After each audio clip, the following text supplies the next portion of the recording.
Project Rudy has stolen the headlines in college football this week. So what is it? I'm Pete Mundo. Heartland College Sports is where you find us covering the Big 12 Conference. Bryan Clinton is here, our managing editor at Heartland College Sports. He's done the deep dive. He's done the heavy research. So if you're new to the show, of course, hit that subscribe button, hit the thumbs up button right below the video. And we appreciate you being here on the podcast. As always, drop that 5-star rating and review. So, Bryan, what is this Project Rudy that people have been seeing on social media, scrolling through their feeds? What is it? So before we grab that, we kind of have to understand the issue that that people are trying to alleviate. And that's that college football, as crazy as it sounds, has a money problem. With everything going on in the higher courts and the Supreme Court, there is a shortage of money on the horizon because players are now able to be part of the revenue sharing process. And so because of that, there are outside entities coming into college football trying to essentially add a cash flow that helps with that process.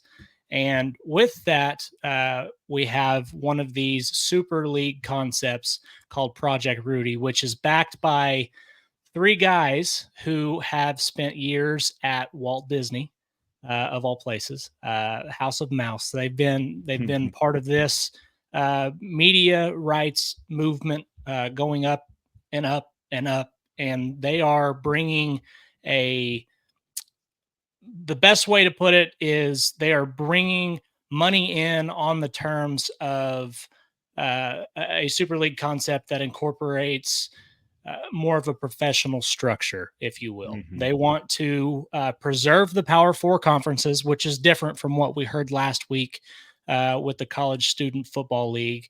They also want to expand the playoffs even further. They want to overhaul the scheduling matrix, create tiers for revenue distribution, and then get this, they want to infuse up to $9 billion in private capital into college football to help these schools move forward. And I think the one thing that we need to dive into, yes, this is great for the top 70 programs. This would be a good option for the top 70 programs. But if you're a team like I'm located near Tulsa, if you're a team like Tulsa or a North Texas, you're done. Sorry. Okay, so let's look at this further. I mean, you mentioned the system's broken. We all know that. I mean, fans are getting shaken down for NIL money to play players who might hold out for a week, and there's no strings attached.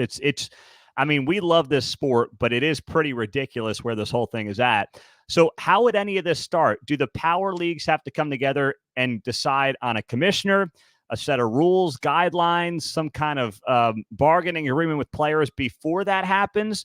Or is this the first step for all of that to happen? So this week, there's a summit in Nashville between the Big Ten and SEC, and there's going to be representatives from the Power Four leagues there to discuss several things. But among those is this particular project. We've already seen around 25 or 30 programs have actually seen this presentation given by the Capital Investment Group. And what it would take is a transitional period under the proposal. The upfront investment of $5.3 billion would give each school their 3-year transitional period to buy out the non-Power 5 games that they have scheduled, buy out their television revenue distribution issues that they have to work out with media rights. All of those things take time. We know that it's hard to. I mean, when Coastal Carolina and BYU scheduled a game in the COVID year 2 or 3 weeks in advance or a week in advance, it was like crazy. We can't do that on a regular basis. So it takes time for these things to happen. But what it would take would be all of the Power Four conferences coming together, coming to an agreement that this is what is best. And right now, the biggest roadblock actually happens to be SEC Commissioner Greg Sankey and Big Ten Commissioner Tony Petitti. But there are a lot of people under their direction that seemingly really like this idea and believe it is the future. So they're against it because their attitude is, why bring the Power Fours in when we think the future of college football is really the Power Two, the Big Ten and the SEC? Yes, and it's really a matter of why would we allow an outside entity to come in and tell us what we're going to do when we already have the money that we need to get things done for our 32-ish members. So But do they? I mean, it Oklahoma well. I mean, they've got NIL. So do they really have the money they need, or do they all still need more? it feels as if we are pressing towards a future where everybody is going to need more at some point. But one of the things in this particular project that is worrisome, if you're a college football fan, this would totally eliminate uh, any scheduling between Power Four and non-Power Four schools. So FCS schools, uh, Group of Five schools, this would totally eliminate the need for those games. And the reasoning for that is so that they can increase the amount of blue blood programs facing off against one another in a regular season. So Hmm. they would be trying to increase revenue distribution by having more marquee matchups. And if this was the direction that they went, that hypothetically would increase the amount of revenue you have per school, and you could see that happen. Now, at this meeting this week, the Big Ten and SEC are going to try and find a way of increasing their marquee matchups, but that's going to take the SEC deciding that they're going to go to a 9-game conference schedule, and we know how long they've been holding out on that. So it'll be interesting to see what the outcome of this meeting is. But one thing is for sure, things are going to have to change if college football is going to continue in the future. Well, I will save my SEC 8-game rant for another show, but you're right about that. And I think we need to also step back and look at the fact that, for so long, the football revenues funded the entire athletic department. It funded the scholarships for all the Olympic sports. It funded the travel. And now with the college football model of NIL and just the funding it takes for these schools to travel, which is further than ever, they need that money, right? So it's really as much about protecting Title IX, protecting some of these non-revenue sports as it is about funding the football team. Yes. Yeah. And that's really the biggest hang up that I have personally with this is that there was no mention of geography playing a role or a factor in all of this. They would just keep the conferences in places they are. And to me, I mean, I still can't get over the fact.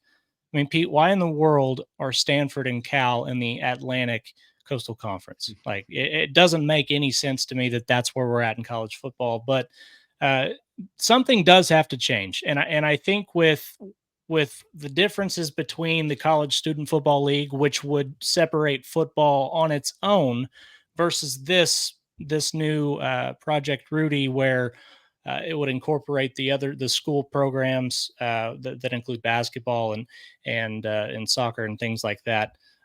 This would be a little bit different, and we're talking about the top 70 schools making a really good profit off of all of this. I mean, the tier distributions that they have, the top 16 schools in this project would be making anywhere from 130 to 250 million dollars a year. Wow. Now, Tier two is somewhere around 60 to 110, which is kind of where the SEC and Big Ten are expected to be over the next 5 to 6 years. And then tier 3 would be 30 to 60 million, which is more in line with what you see for the Big 12 and the ACC. Do we know how they would shake up those tiers 1, 2, and 3? The tiers are separated by the media rights values among. So the teams that bring in the most value from a television market perspective, that bring in the most revenue, is how they would split that up. So the top 16 teams would be your tier 1. Schools ranked from 7 to 38 would be tier 2, and then tier 3 would be the remaining 32 schools. So I imagine the Big 12 would have a lot of, probably a lot of tier 2, and maybe, I don't know, maybe I'm being generous here, half tier 2, half tier 3.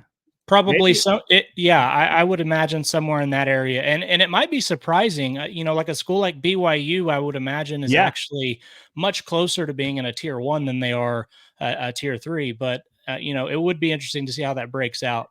I was going to say, who would determine that? Is that going to be done by ESPN, Fox people? Is there some private equity firm that will hire a consulting firm to figure those numbers out? It sounds like it would be a third party, a private Okay. equity would be the one that's determining who the most valuable teams are. And I would say, as of right now, if this thing actually happens, who knows when? Maybe 2030. Some people think it's 2026 when we bring in the new 14 team playoff, or that's what is expected. Colorado might be a team out there that's pushing for a tier one if things continue to go. So it really just depends. You and I know it's lucrative with what some of the schools bring in money wise, and the Big 12 certainly would have a wide array of contenders there. But you would have Big Ten and SEC teams at the bottom who would be tier three. I mean, Vanderbilt's going to be tier three. Rutgers, yes. I mean, maybe not Rutgers because it's got the New York City market, but there will be bad Big Ten teams that'll be tier three as well. So I don't think Big 12 fans should freak out and think they're all going to be tier three, because they're not. Yes, exactly. And that's the thing is the two core concepts that this is being built around is the fact that they want to allow for more games between the power conference opponents, like I said. But number two is that they're consolidating this media rights deal where you have everybody has these different media rights deals per their conference. This would actually consolidate that into one media rights agreement for all 70 schools. And so your revenue distribution would be based on that, not the fact that you're in the Big Ten or the SEC. It would be based on what your school actually brings to the table. All right. Last thing then, Bryan, on this. Do we know, is there been any reporting what this means for the TV contracts with ESPN, Fox, CBS, NBC? They're now obviously in the mix as well with different TV deals in college football. Does it blow that whole thing up and start from scratch, or do the TV contracts stay as they are? It sounds like this is going to be something that allows those contracts to stay as they are, but it is an interesting note. Just with a discussion that I had with somebody on this, the ACC and the hot water that they're in with Clemson and Florida State, something like this would actually allow them to negotiate when that media rights deal. So let's say 2030 was what everybody decided was best. That would actually allow them to shorten that and keep Clemson and Florida State happy, and also keep the ACC schools outside of them happy, as they would be a part of this 70-team league. So it could change some things for the ACC, but it seems like for the rest of the conferences, everything's probably going to stand pat. Well, great information. He is Bryan Clinton, the managing editor here at Heartland College Sports. I'm Pete Mundo, and we appreciate you guys joining us for some insight here on what exactly this Project Rudy is that's getting all the attention. Bryan, thanks so much, man. Appreciate it. Thanks for having me. All right. If you are new, if you are not yet subscribed, or maybe you've been here a while, hit the subscribe button on the video, of course, on the podcast as well. And we'll see you on the Heartland College Sports forums. Those are free. Check them out. We'll see you there. And go Big 12.